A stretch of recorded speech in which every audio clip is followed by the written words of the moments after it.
Yeah, man, that was talk about just that time because you had that time where, like you say, Dope Game was out. You dropped your album on Chevy's. Hawk is out. All this stuff is going on. Like, what's some of Yeah, your I got favorite on. times from that whole little era of just Houston? Man, it's just back then the whole era was just fun because we was all collabing. I mean, you would go, Little O. I got on Revenge on his Mm-hmm. CD. Mm-hmm. Flip, the Leprechaun on my block. Uh, Big Mo on All Night in the Lab. You know what I'm saying, with Rec Shop. I mean, it's Houston was just, it was like, okay, everybody's striving to reach a goal, but we were all independent. You know what I'm saying? Like, for instance, like even Lil Troy. Lil Troy, whenever he did the Sitting Fat Down South compilation, you know what I'm saying? He came to everybody that was independent, wanted everybody to do a song for him. You know what I'm saying? Go over there, get with Grim, pick your beat or whatever, go record your studio, your jam or whatever. I had did a song for that, but I had went back to Pittsburgh. And back then we used to have DA 30 tapes. Mm-hmm. And Mm-hmm. you used to have two different tapes. Somehow he lost one of my tapes. That's why my song wasn't on that CD. You know what I'm saying? Damn. But it was crazy. I was in Pittsburgh and my wife called me. She like, there's a song on the radio that I just like so much. And I'm like, what the hell is this? She's singing it to me. She's singing Wanna Be a Baller to me though. You know what I'm saying? I'm like, where's this from? I ain't never heard of that. Next thing you know, I get back, it's Lil Troy. I mean, even though he ain't on the song, but it was from the From that compilation that he album, put right, right. together. Because, for instance, Troy knew we got so much talent in Houston, man. We got hit records in Houston, but it was just a different market.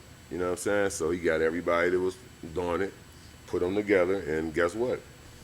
He And it got him a worked. classic out of it. Yeah. It worked. Yeah. You know what I'm saying? Yeah. So, I mean, shit, got to put in work. You know what I'm saying? If you want some results. Yeah. You know? Man, talk about Chevis Entertainment because it was like all these labels were here, and then it was just like everybody kind of just I don't know if it was disbanded or you know what I'm saying, kind of just decided to do other things or what. Man, it's like this. Chevis Entertainment, man, they got Pokey, and people don't talk about it. But Chevis Entertainment really did something that a lot of people ain't never did, and that's really unheard of. I mean, they dropped Pokey's album the same day as they dropped Kiki's album, and I mean, I can't say exactly how many units sold, but I know it's at least 20 or 30,000 units sold off a new release of somebody that really was unheard of. So things happened so fast for them, and then Universal came behind and gave them a deal. But at the same time, when things happen so fast, sometimes you ain't ready for what just came to you. You know what I'm saying? So it's hard to learn the business real fast. You got to learn the business. You know what I'm saying? Paul, he ain't never hurting for no money, regardless of what. So it ain't like they was doing him no favor or nothing anyway.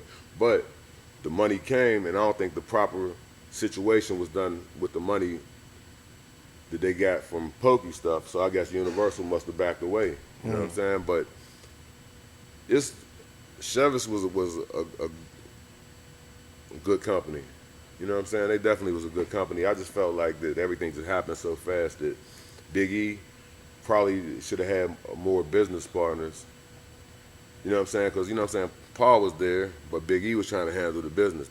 You know what I'm saying? And sometimes you got to have some extra business partners to keep things in order. You know what I'm saying? Because you can't mix business and pleasure together because you start having too much fun, then you look up and like, dang, we didn't get this done and we didn't get that done. You know what I'm saying? But, I mean, it was a good company. They definitely looked out for me. I can't, smear them for no ways, Yeah.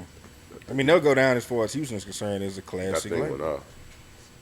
It's, Yeah. gonna, it's gonna go down as a Oh classic no, label. definitely Yeah, go yeah, down as a classic because they got classic records. I mean, Hardest Pit in the Litter is a classic record. Dope Game 2000 is a classic record. Honestly, things happen in a crazy way, but the year that I was about to come out with my record I did with Chevis was the year whenever we get a call from Southwest Wholesale saying, hey, y'all need to come over to the warehouse and pick up all y'all's product. Because honestly, I know this in my heart. If Southwest Wholesale didn't shut down, which was cut, that's our check. At that point in time, that's when I just came out with the song 100. If we had have promoted that properly and moved properly, we'd have moved enough units to where we'd have ate real good. But it was just the fact that that's whenever it was transitioning time. You know what I'm saying? They say, come over here to the warehouse and pick up your product. So they go over there. You might pick up 20,000 pieces of Pokey, maybe five to 10,000 pieces of Godfather, and now you just got a bunch of product, hard copies that you got to go get rid of. So your mind ain't thinking. All your mind thinking, I got to at least go sell the stuff and get my money back. But we didn't. We wasn't prepared for the next wave of what was coming. Like this, the new wave, the internet. None of that was here. But I'm pretty sure Southwest knew that. That's why they went on ahead, filed for bankrupt, told everybody come and get their stuff, and went out the back door.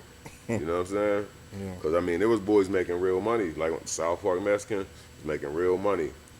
Lil Flip was making real money. You know what I'm saying? Big Mo. Well, I mean, you move 100,000 units.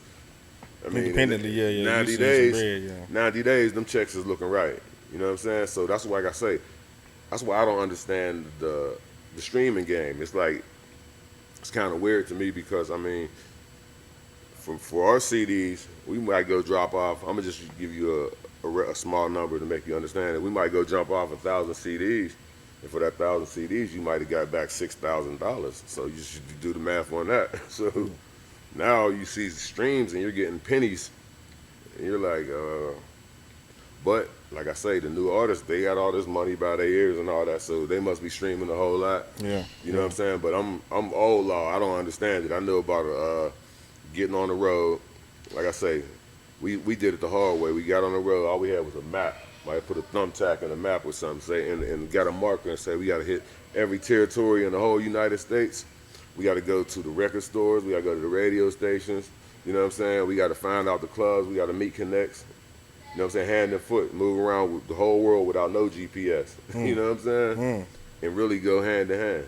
But how far were y'all going when y'all were doing all that? well, me, I'm from Pittsburgh, so shit, I'm riding the whole map.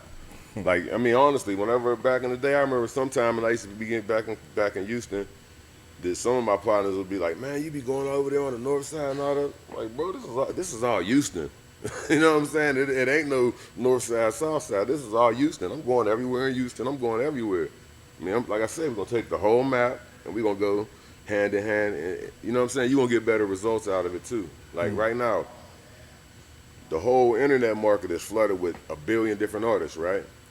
And everybody's trying to get heard through the internet. If it be one artist that think outside the box, say, guess what I'm about to do? I'm about to go old school on them. I'm about to go ahead and get me some merchandise printed up and hit the road and go hand to hand and step and pop up in people's hood and meet them.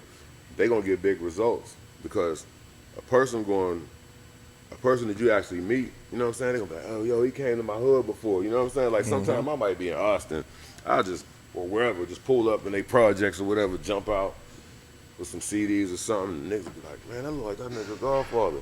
But then somebody hear my voice, I say what's up to them. They're like, man, that is that nigga right there. You know what I'm saying? They're like, what you doing over here, bro? You ain't scared? What you mean you scared, bro? I'm from the streets. And plus, I came to come connect with you. I ain't come to, you know what I'm saying? I ain't coming out here to trip with you, yeah. Right, so, but then once you meet them, you know what I'm saying, it's going to be all love. And then after you leave, it's like, it's a lasting impression, yeah. it's a lasting impression. Now you got love down there. Now when you go back, you can call them and they showing love and they turning you on to other people. You know what I'm saying? So you really got to get out and meet people hand in hand. You know what I'm saying? Yeah. If you really want to make it happen. I mean, I don't understand. Like, everybody's getting too relaxed. And another thing, it's like, Houston used to have their own style, their own culture. I really wish it would come back to where it had a feel. You know what I'm saying? See, I always attribute that to the internet, bro, because it's like, before the internet, you was only exposed to what you was around. Right. You know what I'm saying? So it was easy to have your own thing. Now it's like, well, shit, I can go get Balenciagas because everybody went. I can go do this. There's too many people being followers. Like whatever. That's what I liked about Houston. Houston was original. You know what I'm saying? So it's like you can't get a Houston sound unless you go to the Houston producers. You know what I'm saying? Harvey Love, Solo. You know what I'm saying? Different people like that. Swift. You got to have a Houston sound. Everybody went away from doing Houston and start doing what the rest of the world's doing. You know what I'm saying? I mean, I can't knock them for it because, you know, times change and you got to change. But at the same time, I mean, you got to still keep the culture. Yeah. You know? I mean, the thing about it, too, is the West Coast, they figured out a way to stay the West. You know what I'm saying? Right. They just They still update keep they their update music. their sound, but it's still the West Still the Coast. You know West. what I'm That's saying? right. Atlanta, they still Atlanta. They just update their sound. You That's know what I right. mean? But yeah, we didn't got lost in the sauce. Man, it's well, the generations is different. Like 'cause when we was coming up, we wasn't afraid to say that. We got respect for our elders, our OGs, and they would give us game. Well, now you can't even talk to a youngster to give them no insight. You know what I'm saying? Everybody's doing their own thing, and they don't even want to hear your opinion. Your opinion don't count. You know what I'm saying? So they rocking like everybody else. Like when I be hearing them talk about these little young kids, be talking about they going somebody died, and they talking about they smoking them in a what the Smoke the pack and all come on, man, like that.